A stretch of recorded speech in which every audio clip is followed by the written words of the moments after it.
As producer যদি আজকে ধূমকেতু প্রডিউস করতো শুভশ্রী গাঙ্গুলি, কেই কি কাস্ট করতো না অন্য কোনো অপশন চলে আসতো? ডিপেন্ড করছে শুভশ্রী গাঙ্গুলি কি স্টেজে থাকতো। আমি যদি সুযোগ পেতাম তো শুভশ্রী গাঙ্গুলিকে তো সুযোগ দিতে হবে। ও কি বিবাহিত থাকতো, কি দুটো বাচ্চা থাকতো, আমার চরিত্রটা কি এই শুভশ্রী এজটাকে চাইছে না ওই শুভশ্রী এজটাকে চাইতো। এই যে দেব যে আজকে But তখন তাহলে প্রমিসটা ইম্পর্টেন্ট হতো না? টু ডিফারেন্ট ইমোশন তুমি কথা বলছো, প্রশ্নটা দুটো আলাদা প্রশ্ন কিন্তু। আচ্ছা, আগে হচ্ছে কি আমি যদি আজকে স্ক্রিপ্টটা পেতাম তাহলে আজকে শুভশ্রীকে আমি কাজ করতাম কিনা, এটা একটা আলাদা কোশ্চেন, কিন্তু তার উত্তর আমি দিয়ে দিয়েছি।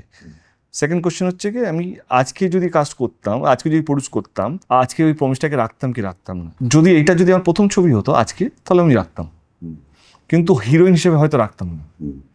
আমার চরিত্র যদি না ডিমান্ড করে কি শুভশ্রী অ্যাজ এ হিরোইন, যেই এজটা, যে ইনোসেন্সটা, যে এটা, সেইটা যদি অন্য কোনো হিরোইন ডিজার্ভ করে তো I would have casted the other heroine. But to keep the promise, after given a chance, বলতাম কি ভাই আমি ওইটা দিতে পারছি না, এই রোলটা আছে, ইটস আপ টু ইউ, হ্যাঁ ইয়া না বলবো।